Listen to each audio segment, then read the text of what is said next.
রায় আবরারকে খাবার খাইয়ে দিল, তারপর ঔষধ খাইয়ে দিয়ে ওড়না দিয়ে মুখ মুছে দিল। রায় ট্রেতে সবকিছু গুছিয়ে নিতে নিতে বলল, আমি 10 মিনিটের জন্য নিচে যাচ্ছি নাস্তা করতে। নাস্তা করা হয়ে গেলেই চলে আসব। রায় ট্রে নিয়ে চলে যাবে। তখন আবরার বলল, আমি অসুস্থ বলে দয়া করছো আমাকে? তুমি কি ভাবো তোমার অভিনয় আমি বুঝি না? একটা নার্সও রাখতে দিচ্ছ না। তোমার মতো মেয়েরা নিজের স্বার্থ ছাড়া কিছুই করে না। সেবা করার বিনিময়ে কি চাও বলো তো? রায় আবরার দিকে এক দৃষ্টিতে তাকিয়ে বলল। রায় কথা বলছে না। তাই আবরার বলল, কি হলো, কথা বলছো না কেন? কি চাই তোমার?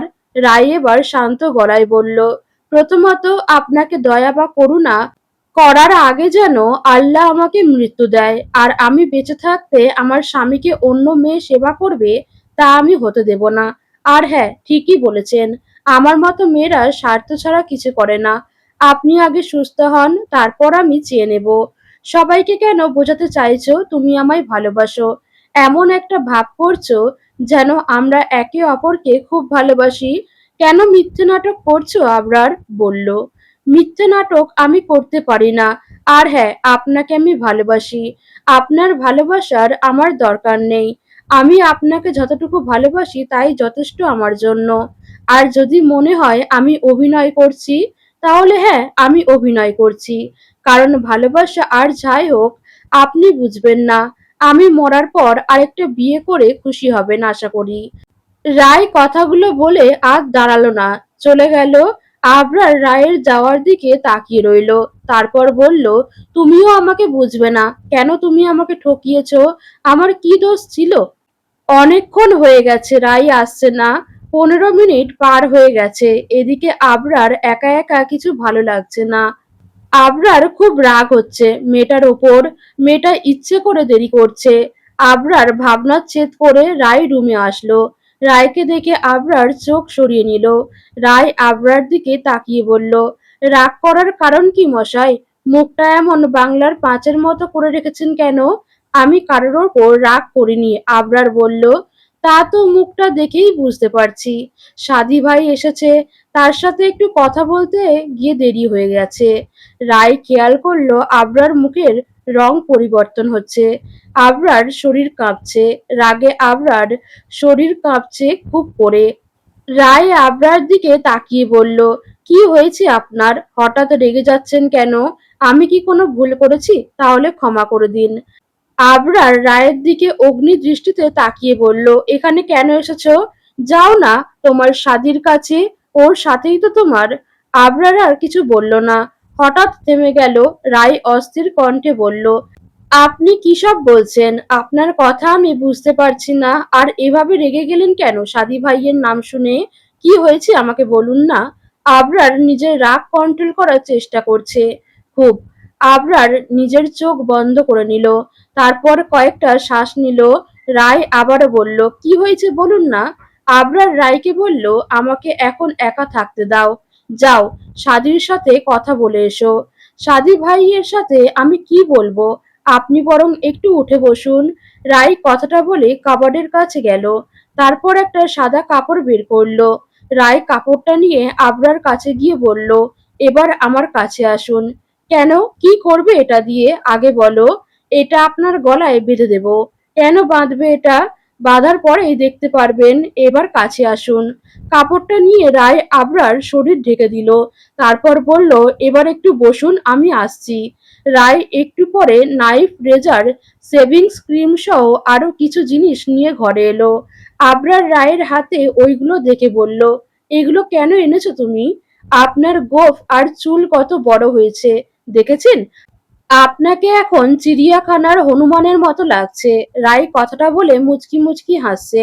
অপরদিকে আবরার ছোট ছোট চোখ করে রায়ের দিকে তাকিয়ে বলল, কি বললে? আমাকে হনুমানের মতো দেখতে? রায় শান্ত স্বরে বলল, ভুল কি বললাম আমি? বিশ্বাস না হলে একবার আয়নায় নিজের চেহারাটা দেখে নিন। রায় কথাটা বলেই একটা ছোট্ট আয়না আবরার সামনে ধরল। আবরার আয়নার দিকে হাঁ করে তাকিয়ে আছে। সত্যি তার চুল আর গোঁফ বেশ বড় হয়ে গেছে। কিন্তু তাই বলে এই পুচকি মেয়েটা তাকে হনুমান বলল? আবরার রাগী গলায় বলল, আমার চুল দাড়ি তোমায় কাটতে হবে না। আমাকে তো হনুমানের মতো দেখতে। আমার লাগবে না গোঁফ চুল কাটা। আমি আমার স্বামীর চুল গোঁফ কেটে দেব। তাতে আপনার কি? হ্যাঁ, আর আমার স্বামীকে আমি হনুমান বলবো, আমার যা ইচ্ছা তাই বলবো। আপনি এর মাঝে কথা বলার কে? হ্যাঁ, আমার স্বামীর সেবার কোনো ত্রুটি আমি হতে দেব না। এবার লক্ষ্মী ছেলের মতো বসে থাকুন। রায় আবরার চুল আর গোঁফ কেটে ছোট করে দিয়েছে। আবরার সারাটা সময় রায়ের মুখের দিকে তাকিয়েছিল। একটা কথাও আবরার বলেনি। চুল গোঁফ কাটার পর রায় ভেজা কাপড় দিয়ে আবরার শরীর সুন্দর করে মুছে দিল। আর আবরার শুধু রায়কেই দেখছে। রায় ড্রয়ার থেকে একটা মলম এনে আবরার ছোট ছোট কাটা জায়গায় লাগিয়ে দিল। আবরার রায়কে বলল, এতটা কেন করছো? এই করুণাগুলো না করলে হয় না? সাদি অপেক্ষা করছে তোমার জন্য। আমাকে নিয়ে কেন এত অভিনয় করছো? আমার এইসব একদম ভালো লাগছে না। সত্যি বলছি, আমার সাথে অভিনয় করো না। আবরার কথা শেষ হতেই রায় বলল, আপনার সাদী ভাইকে নিয়ে এত কেন মাথা ব্যথা বলুন তো? আর সাদী ভাই আমার জন্য অপেক্ষা করছে না। সে খুব ভালো করেই জানে আমি আপনার কাছে আছি। এখন আপনাকে গেঞ্জি পরতে হবে। আপনি আমার কাছে আসুন, আমি পরিয়ে দিতেছি। আবরারকে সুন্দর মতো কাপড় পরিয়ে দিল রায়। আবরার আর কোনো কথা বলল না। তারপর বিছানায় শুইয়ে দিয়ে বলল, এখন চুপচাপ শুয়ে থাকুন, আমি আসছি। আবরার বলল, কোথায় যাচ্ছ তুমি? তুমি এখন কোথাও যাবে না, এখানেই থাকো। রায় হাসলো আবরার কথায়। রায় মুচকি হেসে বলল, আমি শাওয়ার নিতে যাব। আমি বাইরে কোথাও যাচ্ছি না, কিছুক্ষণের মধ্যেই চলে আসব। আবরার এখন নিজের কথায় নিজেরই গালে চড় মারতে ইচ্ছা করছে। রায় নিজের ব্যাগ থেকে কাপড় বের করতেছিল। হঠাৎ রায়ের মাথায় প্রচন্ড রকমের ব্যথা শুরু হয়। রায়ের চোখ ঝাপসা হয়ে আসছে আস্তে আস্তে। রায় দৌড়ে ওয়াশরুমে চলে গেল। ওয়াশরুমে যেয়ে রায় নিজের মাথায় চোখে মুখে পানি দিচ্ছে। অপরদিকে রায় কেন দৌড়ে ওয়াশরুমে গেছে এটা আবরার বুঝতে পারল না। আবরার রায়ের নাম ধরে ডেকেই চলেছে। রায় নিজের মাথা দুই হাতে চেপে ধরে আছে। নাক থেকে আবারও রক্ত আসতে আরম্ভ করেছে। রায় বেসিন থেকে পানি নিয়ে নিজের নাক পরিষ্কার করে নিল। ওপাশ থেকে আবরার রায়কে ডেকেই চলেছে। রায়ের চোখে পানি টলমল করছে। রায় চোখের পানি মুছে নিল, তারপর ওয়াশরুম থেকে বের হয়ে এলো। রায়কে দেখে আবরার বলল, ওভাবে কেন ওয়াশরুমে গেলে? আর আমি তোমাকে কতক্ষণ ধরে ডাকছি, তুমি কেন সাড়া দাওনি? কি হয়েছে? তোমার চোখে মুখে হঠাৎ কেন পানির ঝাপটা দিয়েছো? রায় নিজেকে স্বাভাবিক রেখে বলল, মাথাটা একটু ব্যথা করছিল, তাই পানির ঝাপটা দিয়েছি। বেশি খারাপ লাগছে তোমার? ডাক্তার ডাকতে বলবো আমি? না না, ডাক্তার লাগবে না, আমি ঠিক আছি। আপনি শুয়ে থাকুন। রায় নিজের ব্যাগের কাছে গেল। তারপর কিছু ঔষধের পাতা বের করলো। রায় ঔষধগুলো থেকে কয়েকটা ঔষধ খেয়ে নিল। আবরার আস্তে করে বলল, এটা কিসের ঔষধ তুমি খেয়েছো? আমাকে দেখাও তো। মাথা ব্যথার ওষুধ। আপনি হঠাৎ আমাকে নিয়ে এত আগ্রহ কেন প্রকাশ করছেন? আমাকে নিয়ে বেশি আগ্রহ দেখাবেন না, তাহলে কিন্তু কাঁদতে হবে। শুয়ে থাকুন। রায় কথাগুলো বলে ওয়াশরুমে চলে গেল। রায় শাওয়ার নিয়ে সোফায় শুয়ে আছে। রায় আবরার সাথে কথা বলছে না। শরীরটা দিনকে দিন শুধু খারাপই হচ্ছে। মাথা ব্যথায় ঘাড় ছিঁড়ে যাচ্ছে রায়ের। আমার যে ক্ষুধা লাগছে সেই খবর কি কেউ রাখে নাকি? দুপুর যে হয়ে যাচ্ছে সেই খবর তো কেউ রাখে না। আমাকে নিয়ে ভাবার কারো সময় আছে নাকি এই বাড়িতে? বিদেশেই ভালো ছিলাম এতদিন। প্রচন্ড মাথা ব্যথার মাঝেও রায়ের খুব হাসি পেয়েছে। আবরার রায়কে খোঁচা মেরে কথাগুলো বলছে। লোকটা কথা না বলে যে থাকতে পারছে না তা স্বীকার করবে না। উল্টো দোষ রায়কেই দিয়ে চলেছে। রায় আস্তে করে উঠে বসলো। তারপর আবরার কাছে গিয়ে বসলো। রায় মুচকি হেসে বলল, আপনার খুব ক্ষুধা লেগেছে তাই না? হুম, আমি খাবার নিয়ে আসছি, আপনি একটু অপেক্ষা করুন। রায় বলল, এখন আর কষ্ট করে খাবার নিয়ে আসতে হবে না, আমি পরে খাবো। আমার মাথাটা ব্যথা করছে, তুমি বরং একটু চুলগুলো টেনে দাও। আবরারকে বড্ড অচেনা লাগে রায়ের কাছে। মানুষটা আসলে কি চায় রায় বোঝে না। লোকটা এই ভালো তো এই খারাপ। রায়ের ভাবনার মাঝেই আবরার বলল, কি হলো, দেবে না? রায় আবরার মাথার কাছে বসলো। তারপর আবরার চুলের ভেতর নিজের নরম হাতগুলোর স্পর্শ দিল। রায় আবরার অনেক কাছে বসে আছে। আবরার চোখ রায়ের মাঝে স্থির। ওই চোখের দিকে আবরার তাকাতে চায় না। ওই চোখে আবরার মরণ হবে যে কোনো সময়। না, আবরার কোনো বেইমানের চোখে তাকাবে না। নিজের বেহায়া চোখকে ফিরিয়ে নিতে চেয়েও আবরার ব্যর্থ প্রতি মুহূর্তে। রায়ের গলার ডান দিকের লালচে তিলটা আবরার চোখে নেশা সৃষ্টি করছে। রায়কে আবরার খুঁটিয়ে দেখতে চায় না, কিন্তু এই মেয়ে বড্ড ভয়ঙ্কর। দুপুর 2টা বাজে। আবরার গভীর ঘুমে তলিয়ে আছে।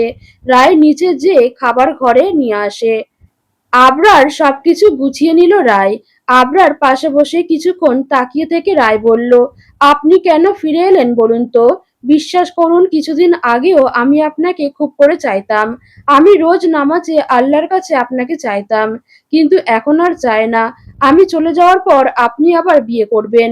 এই কথাটা ভাবলে বড্ড কষ্ট হয়। আপনাকে ছেড়ে কিভাবে যাব বলুন তো? আমি তো আরো মায়ায় জড়িয়ে যাচ্ছি। এই ভালোবাসা ছেড়ে আমি কিভাবে যাব? আপনি এসে আমার কাজটা যে বড্ড কঠিন করে দিলেন। আপনার নামের শিকলে আমি আটকে যাচ্ছি আবরার। 3 মাস পার হয়ে গেছে। আবরার এখন আগের থেকে সুস্থ। আবরার হাতে একটু ব্যথা আছে। এখন নিজের কাজ নিজেই করতে পারে। আবরার পা এখন অনেকটাই ভালো হয়ে গেছে, কিন্তু লাঠিতে ভর দিয়ে হাঁটতে হয়। আজ রায় আবরারকে হাসপাতালে নিয়ে গিয়েছে। ডাক্তার বলেছে আবরার আর 1 মাসের মধ্যে একেবারে সুস্থ হয়ে যাবে। রায়ের সেবার জন্য সে আবরার এত সুস্থ তা ডাক্তারও বলেছে। যদিও আবরার এর বিপরীতে কিছু বলেনি। রায় গাড়ির জানলা দিয়ে বাইরে তাকিয়ে আছে। রায়ের মনটা খুব একটা ভালো না। ড্রাইভার গাড়ি চালাচ্ছে, আবরার ফোনে কথা বলছে আর রায়ের দিকে আর চোখে তাকাচ্ছে। আবরার কথা বলা শেষ করলো, কিন্তু রায় কোনো কথা বলছে না। আবরার এবার নীরবতা ভেঙে বলল, তোমার না 2 দিন ধরে জ্বর ছিল? ডাক্তারের দেওয়া ওষুধ কি খেয়েছো? রায় আবরারের দিকে না তাকিয়ে জবাব দিল, হুম, খেয়েছি। আজকাল খুব একটা কথা বলো না তুমি। তোমার কি কিছু হয়েছে রায়? রায় একবার ঘাড় ঘুরিয়ে আবরার দিকে তাকালো। তারপর বলল, আমার আকাশে মেঘ জমেছে আবরার। সেই মেঘ বৃষ্টি হয়ে রূপ নেবে যে কোনো সময়। আর আমি ভেসে যাব কোনো এক না ফেরার দেশে। আমার মন কিভাবে ভালো থাকবে বলুন তো? তোমার কথার কিছুই বুঝতে পারছি না। থাক, বুঝতে হবে না। কিছু কথা না হয় অজান্তেই রয়ে যাক। কিছু কথা না হয় একান্তই আমার হয়ে থাক। আজকাল রায় কি বলে আবরার বুঝে ওঠে না। আবরার রায়কে বুঝতে চায়, কিন্তু কোথাও একটা বাধা পায় সে। আবরার চায় না অভিমানের দেয়াল পার করে রায়ের কাছে যেতে। আবরার আর রায় বাড়ি ফিরে এসেছে। আফজাল খান ছেলের কাছে যে বলল, ডাক্তার কি বলেছে আবরার? সব ঠিক আছে তো? আবরার বলল, হ্যাঁ বাবা, সব ঠিক আছে। আর 1 মাস পরে আমি একেবারে ঠিক হয়ে যাব, যদি ঠিকমতো নিয়ম অনুযায়ী চলি। আনিলা বেগম রাইয়ের কাছে আসলেন। রাইয়ের কপালে চুমু দিয়ে তিনি বললেন, আমার মেয়ের জন্য আজ তুই সুস্থ। আমার মেয়েটা রাত দিন এক করে সেবা করেছে। এমন সোনার টুকরো মেয়ে যার ঘরে আছে, তার সংসারে কি কিছু হতে পারে? আল্লাহ নিজের হাতে এমন হীরার টুকরা আমার কাছে দিয়েছে। আবরার ফুফু কটাক্ষ করে বলল, আনিলা, এতটাও প্রশংসা করো না এই মেয়ের। এই মেয়ে সংসারের অলক্ষ্মী। দেখলে না, আবরার আসতে না আসতেই দুর্ঘটনা ঘটলো। ঘরে কালসাপ রাখছো তুমি। আবরার বেশ বিরক্ত হয়ে বলল, উফ ফুপু, বাজে কথা বলো না তো। এইসব কথা শুনলে একদম ভালো লাগে না আমার। রাই, আমি ঘরে যাব। আমার হাতটা ধরো একটু। রাই আবরারকে ধরে ঘরে নিয়ে গেল। তারপর আবরার ফ্রেশ হতে সাহায্য করলো। আবরার চুল নিজের হাতে মুছে দিল রায়। তারপর আবরারকে টি-শার্ট পরিয়ে দিল আর চুল আঁচড়ে দিল। আবরারকে ফ্রেশ করে দিয়ে রায় নিজেও ফ্রেশ হয়ে আসলো। রায় ডিভানে দাঁড়িয়ে চুল মুছে নিল। আর আবরার জানলা দিয়ে রায়ের দিকে তাকিয়ে আছে। মেয়েটা দিন দিন কেমন যেন হয়ে যাচ্ছে। খুব একটা কথা বলে না। মাঝে মাঝে একা কিছু একটা ভাবে। অনেক সময় আবরার ডাক দিলে কেঁপে ওঠে। রায়ের চোখ হঠাৎ জানালার দিকে পড়তেই দেখলো আবরার তার দিকে তাকিয়ে আছে। আবরার নিজের চোখ ফিরিয়ে নিল। দুপুর 2টা বাজে। রায় খাবার ঘরে নিয়ে এসেছে। রায় আবরার খাবার দিল। আজকাল নিজের হাতে খেতে একদম ভালো লাগে না আবরার। এতদিন রাই খাইয়ে দিত, মেয়েটা খুব সুন্দর করে তাকে খাইয়ে দিত। মাঝে মাঝে রাইয়ের হাত তার ঠোঁট স্পর্শ করলে সে কেঁপে উঠত। কয়েকবার ইচ্ছে করে রাইয়ের হাতে কামড় দিয়েছে আবরার, কিন্তু রাই কিচ্ছু বলেনি তাকে। মাঝে মাঝে ইচ্ছে করে জ্বালাতে ভালোই লাগে তার, কিন্তু এখন নিজের হাতেই তাকে খেতে রাই আর খাইয়ে দেয় না। আবরার খাচ্ছে না, তাই রাই বলল, কি হলো, আপনি খাবেন না? আবরার আর চোখে একবার রায়ের দিকে তাকিয়ে জবাব দিল, আমার খেতে ইচ্ছা করছে না। আপনার তো ওষুধ খেতে হবে, আপনি কি অন্য কিছু খাবেন? রায় বলল। আবরার আস্তে করে বলল, তুমি খাইয়ে দাও, নিজের হাতে খেতে ইচ্ছে করছে না। রায় হাসলো। আবরার প্লেট নিজের হাতে নিয়ে নিল। কয়েক মাস আগেও সে রায়কে দেখতে পারতো না, সেই মানুষ এখন রায়ের হাতে খাওয়ার জন্য বাহানা করছে। কিন্তু আর কতদিন? রাই আবরারকে খাইয়ে দিচ্ছে নিজের মতো করে, আর আবরার খেয়েই যাচ্ছে। রাইকে চমকে দিয়ে আবরার হঠাৎ বলল, তোমার হাতটা অনেক নরম, কি দাও হাতে। রাই আবরার দিকে তাকিয়েই আছে, কোনো কথা বলছে না। আবরার আবারও বলল, কি হলো, কিছু বলছো না যে? আপনি কি করে জানলেন আমার হাত নরম? আপনি তো কখনো আমার হাত ওইভাবে ধরেননি। আবরার রায়ের অনেকটা কাছেই চলে আসলো, তারপর আস্তে করে বলল, ওই হাতের একটুখানি স্পর্শই বলে দেয় তা কেমন। রায় আবরার থেকে নিজের দৃষ্টি ফিরিয়ে নিল, তারপর আবার আবরারকে খাইয়ে দিতে লাগলো, আর নিজেও খেয়ে নিল। আর আবরার সে তো রায়কে দেখেই চলেছে, যেই দেখার কোনো শেষ নেই, যেই দেখা এক জীবনে শেষ হওয়ার নয়। পাখিরা নিজেদের বাসায় ফিরে গেছে। সন্ধ্যা শেষ হয়ে রাতের গভীরতা বাড়ছে পাল্লা দিয়ে। মিশকা কথা বলছে নিজের একান্ত মানুষটার হাতে। মিশকা বলল, তোমার সাথে সেই কবে দেখা হয়েছে, সারাদিন শুধু কাজ আর কাজ, ভালো লাগে না আমার, তুমি কবে আসবে আমাদের বাসায়? ওপাশ থেকে জবাব দিয়ে বলল, আরে বাবা, কাজের অনেক প্রেসার, চিন্তা করো না, আমি 2 দিন পর যাব। ঘড়িতে দেখছো কয়টা বাজে, এখন ঘুমিয়ে পড়ো তাড়াতাড়ি। ঠিক আছে, বাই। By, love you. অপরদিকে রায় আবরারকে বিছানা করে শুইয়ে দিল। আবরার মাথায় হাত বুলিয়ে দিল পরম যত্নে। রায়ের হাত নেশার মতো আবরার ওপর কাজ করে। হাত বুলিয়ে দিলে ঘুমিয়ে যায় সে। রায় যখন দেখলো আবরার ঘুমিয়ে গেছে, তখন রায় আবরার খুব কাছে চলে গেল। রায় আবরার কপালে নিজের ঠোঁটে স্পর্শ দিল। রায়ের চোখে পানি। রায় আবরার মুখটা নিজের 2 হাতে বন্দি করে বলল, জানেন আবরার, আপনার দুর্ঘটনা হওয়ার পর যতটা আমি কষ্ট পেয়েছি, তার থেকেও বেশি খুশি হয়েছি। কেন খুশি হয়েছি জানেন আপনি? যখন দেখলাম জীবনের শেষ মুহূর্তে আমি আপনার এত কাছে, তখন আল্লাহকে হাজার ধন্যবাদ দিয়েছি। আমি কি করে অন্য মেয়ে আপনার সেবায় রাখতাম বলুন তো? এই যে আমি আপনার এত কাছে থাকতে পারি প্রতি মুহূর্তে, এই যে আমি আপনাকে ছুঁয়ে দিতে পারি, জীবনের শেষ সময় দাঁড়িয়ে এগুলো আমার কাছে আল্লাহর দেওয়া সেরা উপহার মনে হয়। আপনার কি মনে হয় আমি আপনাকে ঘুম পাড়িয়ে দিতে এসেছি? একদম না। আমি আপনার এই চুলে হাত বুলাতে এসেছি, আপনাকে একদম কাছ থেকে দেখতে এসেছি। আচ্ছা, আপনি কি ভুলে যাবেন আমায়? আমি যেই দিন থাকবো না ওই দিন মনে করবেন আমাকে, নাকি আপনিও ভুলে যাবেন সবার মতো? রাই আর কথা বলতে পারছে না, কান্নাগুলো দলা পাকিয়ে যাচ্ছে। রাত 2টা ছুঁই ছুঁই। আবরার হঠাৎ ঘুম ভেঙে গেছে। মূলত আবরার খুব ঠান্ডা লাগছিল, আর এতেই তার ঘুম ভেঙে গেছে। আবরার চোখ খুলতেই সোফার দিকে তাকালো, কিন্তু সোফা খালি। রায় তো ওখানেই ঘুমায়। রায়কে কয়েকবার আবরার ইশারায় ইঙ্গিতে বিছানায় শুতে বলেছিল, কিন্তু রায় আর ইশারা বোঝেনি। আবরার আশেপাশে তাকালো, কিন্তু রায়কে দেখতে পেল না। ডিভানের দরজা খোলা, তাই আবরার উঠে দাঁড়ালো। তারপর লাঠিতে ভর দিয়ে আস্তে আস্তে ডিভানের দিকে পা বাড়ালো। ডিভানের চারিদিকে তাকাতেই এক কোণে আবরার চোখ থমকে গেল। একটু দূরেই এক নারী মূর্তি দাঁড়িয়ে আছে, দমকা হাওয়ায় তার খোলা চুলগুলো এলোমেলো করে দিচ্ছে। হ্যাঁ, একটু দূরে রায় দাঁড়িয়ে আছে, তার দৃষ্টি উপরের দিকে। আবরার নিঃশব্দে রায়ের পেছনে দাঁড়ালো। আবরার দাঁড়াতেই রায় বলে ওঠে, এত রাতে না ঘুমিয়ে এখানে কি করছেন আবরার? আবরার চমকে উঠল, কারণ সে এতটাই আস্তে হেঁটে রায়ের কাছে এসেছে যে কোনো শব্দই হয়নি। রায় কিভাবে বুঝলো তার উপস্থিত? আবরার চিন্তার মাঝেই রায় আবার বলল, কিভাবে আপনার উপস্থিতি বুঝলাম তাই ভাবছেন, তাই না? আপনার মনের কথাও আমি পড়তে পারি আবরার, আপনার চোখের ভাষাও আমি বুঝি, আপনার না বলা সকল কথা বুঝি। আর আপনার উপস্থিতি বুঝবো না, এটা কি করে হয় বলুন তো?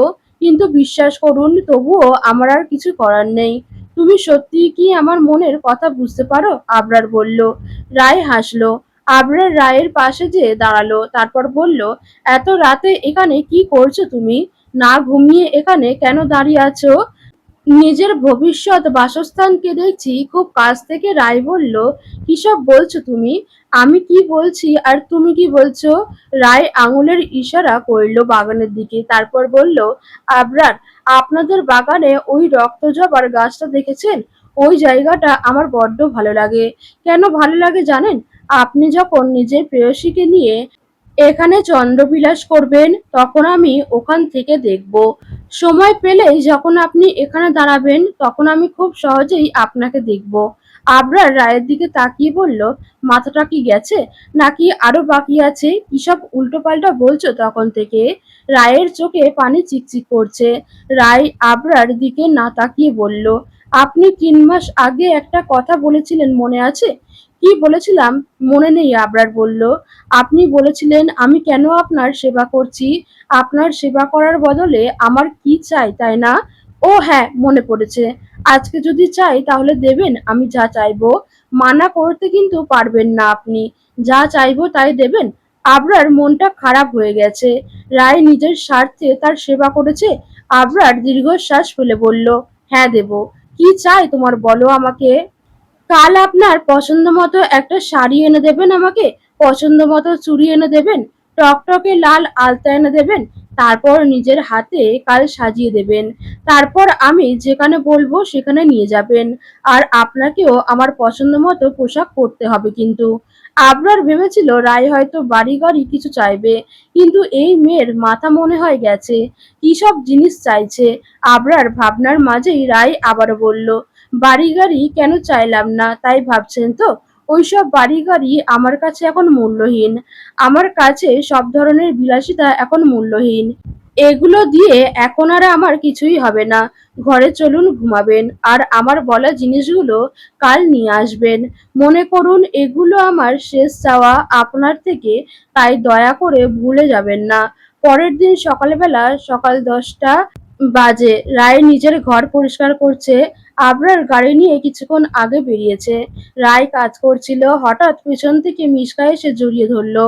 রায় পেছনে তাকিয়ে হেসে দিল, তারপর বলল, আজ বেশি খুশি খুশি লাগছে তোমাকে। কি হয়েছে? মিশকা মাথা নিচু করে বলল, ও নাকি খুব তাড়াতাড়ি বিয়ের প্রস্তাব নিয়ে আসবে। রায় খুশিতে মুখ চেপে ধরল, তারপর বলল, কবে আসবে? কিছুদিনের মধ্যেই আসবে বলছে। তোমার ভাই তো এগুলোর কিছুই জানে না, তাকে কবে জানাবে? সময় হলেই জানাবো। হঠাৎ আনিরা বেগম রায়ের নাম ধরে ডাকতেই রায় বলল, আপু, মা ডাকছে। আমি বরং মায়ের কাছে যাই। রায় দৌড়ে অনিলা বেগমের কাছে গেল। রায়কে দেখে তিনি বললেন, সারাদিন কোথায় থাকিস? হ্যাঁ, সকালে তো কিছুই খাসনি, তাড়াতাড়ি খেয়ে নে। চোখের নিচে কালো দাগ পড়েছে, খেয়াল করেছিস? দিন দিন চেহারার কি হাল করছিস? তাড়াতাড়ি খা, নইলে খাবি এক চড়। রায় অনিলা বেগমের গলা জড়িয়ে ধরল, তারপর বলল, রাগ কেন করছো মা? আমি তো তোমারই মেয়ে। আমার না খেতে ইচ্ছে করছে না। রায়ের এমন কথায় আনিলা বেগম গরম চোখে তাকালেন, তারপর হাত ধরে চেয়ারে বসিয়ে দিল। খাবার বেড়ে নিজের হাতে রাইকে খাইয়ে দিল। রাইও আর না করতে পারল না। এই দুনিয়াতে হয়তো মায়েদের ভালোবাসাই খাঁটি হয়। সেই ভালোবাসা কখনো উপেক্ষা করা যায়। সেই ভালোবাসার রাগ থাকলেও হাজার গুণ বেশি মমতা থাকে। আবরার বাড়িতে এলো দুপুর 12টার দিকে। আবরার ঘরে এসে রায়কে পড়ার টেবিলে দেখলো। রায় বই পড়ছে। আবরারকে দেখে রায় উঠে দাঁড়ালো, তারপর আবরার কাছে গেল। আবরার হাত থেকে শপিং ব্যাগ গুলো নিয়ে নিল। আবরারকে সোফায় বসিয়ে রায় বাইরে চলে গেল। রায় কিছুক্ষণ পরে ঘরে এলো। রায় নিজের হাতে এক গ্লাস লেবুর শরবত নিয়ে এলো। রায়ের হাতে শরবত দেখে আবরার ঠোঁটে হাসি ফুটলো। মেয়েটাকে তার কিছুই বলতে হয় না, তার না বলা সবকিছু বুঝে ফেলে। শরীরটা অনেক ক্লান্ত লাগতেছিল আবরার, তাই রায় গ্লাস এগিয়ে দিতেই আবরার হাত বাড়ালো গ্লাসের দিকে। আবরার ফ্রেশ হয়ে রুমে এলো। রায়কে শপিং করে আনা কোনো কিছু আবরার দেখতে দেয়নি। রায় এর জন্য কিছুক্ষণ আগেও রাগ করেছে। আয়নাতে আবরার রায়ের প্রতিবিম্ব দেখছে। সোনালি পাড়ের সাদা শাড়ি, দুই হাতে সাদা চুড়ি, খোপা করা চুলে রজনীগন্ধার মালা, মায়াবী চোখে গাঢ় কাজলের ছোঁয়ায় তার বিয়ে করা বউকে হুর পরীর মতো লাগছে। কোনো মেয়ে কি সত্যিই এত সুন্দর হয়? সত্যি বলতে ভালোবাসার মানুষগুলো সর্বদাই সুন্দর। সাধারণ জিনিসেও তারা প্রেমিকের দেখা শ্রেষ্ঠ সুন্দরী হয়ে ওঠে। প্রেমিকার একটু স্পর্শ প্রেমিকদের মনে মাতাল হাওয়া সঞ্চারণ করতে সক্ষম। তাই প্রেমিকাদের থেকে সাবধান, নয়তো যে কেউ ঘায়েল হতে পারেন প্রতি মুহূর্তে তাদের চোখের অতল গভীরে। আবরার রায়কে নিয়ে বাড়ি থেকে বের হয়ে গেল। দুপুরের একটু পরেই। বাড়ির কেউ এই নিয়ে কোনো কথাই বলেনি। বিয়ের পর দুজনে এই প্রথম কোথাও যাচ্ছে। আবরার মা বাবাও বেশ খুশিই হয়েছে। আবরার গাড়ি চালাচ্ছে, খোলা জানালা দিয়ে বাতাস গাড়িতে প্রবেশ করছে। চারিদিকে বসন্তের ছোঁয়া লেগেছে। প্রকৃতি নিজের মতো সেজে উঠছে। রায় বারবার তার জীবনের বসন্তকে দেখে চলেছে। আবরার রায়ের জীবনে বসন্তের মতো, যাকে ছোঁয়া যায় না চাইলেই, কিন্তু তার আগমনে জীবন সেজে ওঠে প্রকৃতির মতোই। আবরার দিকে একবার তাকালো রায়, তারপর মুখ ঘুরিয়ে নিল। জানালার কাছে মুখ নিয়ে চোখ বন্ধ করে দিল রায়। প্রকৃতিকে খুব সুন্দর করে উপভোগ করছে রায়। বাতাসের মাঝে অক্সিজেনের অভাব নেই, কিন্তু এখানে তার জন্য সামান্য আছে। হঠাৎ একদিন তার শ্বাস বন্ধ হয়ে যাবে। চাইলেই আর প্রকৃতিকে উপভোগ করা যাবে না। চাইলেই আর নিজেকে নানা রঙে রাঙিয়ে তোলা যাবে না। নিঃশ্বাস বন্ধ হলে ওই সাদা কাপড়টাই সবাই পরিয়ে দেয়। মুসলিম হলে মাটির ঘরে রেখে আসবে প্রিয়জনেরা, আর হিন্দু হলে আম কাঠের চিতায় দাহ করা হবে, আর খ্রিস্টান হলে কফিনে করে মাটি চাপা দেবে। জীবনটা বড়ই অদ্ভুত, যেখানে সেকেন্ডের ভরসা নেই, অথচ আমরা সবাই আজ রূপ টাকা পয়সার মোহে পড়ে আছি। দুনিয়ার চাকচিক্য দেখে ভুলেই গেছি যে একদিন ওপারে চলে যেতে হবে। একদিন সবাইকে ছেড়ে আপন ঠিকানায় চলে যেতে হবে। হয়তো ২ দিন আগে, নয়তো ২ দিন পরে। গাড়ি থেমে গেছে। রায়ের বলা মতো তুরাগ নদীর পাড়েই আবরার গাড়ি থামিয়েছে। নদীর পাড়ে গাঢ় সবুজ ঘাস, নদীর পানির কলকল আওয়াজ আসছে। নদীর পাড়েই একটা শুকনা গাছ, গাছটার একটা ডালে দুইটা চড়ুই পাখি বসে আছে। রায় সেই দিকে তাকিয়ে হাসলো। রায় নিজের পায়ের জুতো খুলে ফেললো। আবরার রায়ের দিকে তাকিয়ে বলল, জুতো কেন খুললে তুমি? রায় বলল, এই কোমল ঘাসে একবার নিজের পা ছুঁয়ে দেখুন, দেখবেন একরাশ স্নিগ্ধতা আপনার মনকে ছুঁয়ে দেবে। আবরার নিজের পায়ের জুতো খুলে ফেলল, তারপর রায়ের একটা হাত নিজের হাতের মধ্যে নিয়ে নিল। কোমল ঘাসে একটা একটা পা ফেলে চলতে লাগলো। বাতাসে এসে রায়ের আঁচল উড়িয়ে নিতে চায়। আবরার ঘন চুলগুলো এলোমেলো হয়ে গেছে। পাঞ্জাবির হাতা গুটিয়ে নিয়েছে আবরার। হঠাৎ রায় আবরার হাত ছেড়ে দিল। তারপর একটু সামনে হেঁটে গেল। রায় কিছু বন্য ফুল তুলে নিল। আবরার রায়কে দেখেই চলেছে। মেয়েটা কখন কি করে আবরার বুঝতেই পারে না। আবরার যেই পাঞ্জাবিটা পরে আছে সেটাও রায়ের দেওয়া। আবরার দেখলো রায় তার দিকে আসছে। রায় আবরার কাছে এসে দাঁড়ালো, তারপর এক মুঠো বন্য ফুল আবরারকে দিয়ে বলল, আপনার জন্য এগুলো। এর দাম হয়তো খুবই কম, কিন্তু বিশ্বাস করুন এর সৌন্দর্য এতটাই প্রখর যে কবিও ভাষা হারিয়ে ফেলবে। আবরার ফুলগুলো হাতে নিল, তারপর একটা গম্ভীর শ্বাস নিয়ে তার ঘ্রাণ নিল। সন্ধ্যা হয়ে এসেছে, সূর্য বিদায় নেবে। নদীর স্বচ্ছ পানিতে পা দুলিয়ে বসে আছে আবরার আর রায়। রায় আবরার কাঁধে মাথা দিয়ে রেখেছে। দুজনেই গোধূলি বেড়া দেখছে। সূর্য ডুবে যাচ্ছে, কিন্তু তার কিরণ প্রেমিক আর প্রেমিকার মনে ভালোবাসার এক সুন্দর সন্ধি তৈরি করেছে। আবরার রায়ের দিকে তাকালো। রায়ের মুখটা বড্ড মায়াবী লাগছে তার কাছে। রায় নিজেও চোখ তুলে আবরার দিকে তাকালো। তারপর বলল, এভাবে তাকিয়ে আছেন কেন? আবরার হাসলো, তারপর মাথা নেড়ে বলল, কিচ্ছু না। রায় মুচকি হেসে বলল, সময়টা সুন্দর না? এভাবে সারা জীবনও থাকা যায়। রায় কবি কণ্ঠে বলতে লাগলো, সময় থামিয়া যাক, প্রকৃতি শান্ত থাক, তোমার আমার প্রেমগাথা এমনই রহিয়া যাক। জানি তাহা শুধুই স্বপন আমার, মিথ্যা মোহের সঙ্গে তুমি থাকিবে আর কতদিন। দুদিন পরেই ছুটি নেব জীবন সংসারে আমি, কিছুটা সময় তোমার আমার এটাই যেন অনেক, তবুও বলিব সময় পেলে আবার আসিব ফিরে। রায় থেমে গেল, আবরার ঘাড় ঘুরিয়ে রায়ের দিকে তাকালো, তারপর বলল, বেশ ভালো কবিতা বলো তুমি, কিন্তু কয়েকটা লাইনের পর আর বুঝতে পারিনি। না মানে অর্থ যেটা আসে তার সাথে তো তোমার কোনো সম্পর্ক নেই। রায় হাসলো, তারপর বলল, সন্ধ্যা পার হয়ে গেছে, এবার উঠুন, বাড়ি যেতে হবে। আবরার আর রায় উঠে দাঁড়ালো, তারপর আবারও হাতে জুতো নিয়ে হাঁটা দিল। আবরার কিছু দূর যেয়ে থেমে গেল। আবরারকে থামতে দেখে রায় বলল, কি হলো, থামলেন যে, চলুন। রায়ের কথায় আবরার পাত্তা দিল না, নরম ঘাসের ওপর শুয়ে পড়ল। আবরার নিজের মাথার নিচে একটা হাত দিল, আর একটা হাত ঘাসের ওপর রেখে বলল, শুয়ে পড়ো রায়। রায় কথা বাড়ালো না। জীবনের শেষ সময়ে যদি ভালোবাসার মানুষের একটু কাছে থাকা যায় তাহলে ক্ষতি কি। রায় আবরার হাতে মাথা রেখে শুয়ে পড়ল। রায়ের খোপার ফুলের ঘ্রাণ আর নীরব পরিবেশ আবরার সহ্য করতে পারছে না। নিষিদ্ধ চাহিদা হানা দিচ্ছে প্রেমিক হৃদয়ে। আবরার আকাশের দিকে তাকিয়ে রইল। রায় আবরার দৃষ্টি অনুসরণ করে বলল, কি দেখছেন আপনি? হাজার তারার ভিড়ে একটা উজ্জ্বল তারার খোঁজ করছি, কিন্তু পাচ্ছি না। রায় মলিন কণ্ঠে জবাব দিল, যেই ক্ষণে আমার আঁখি বন্ধ হবে সেই নিশীথে আকাশে তাকিও। হাজার তারার ভিড়ে তোমার তারাটা খুঁজে নিও, যেই তারাটা তোমার জন্য হাসিবে, তাহারে দেখিয়া তুমি কাঁদিবে।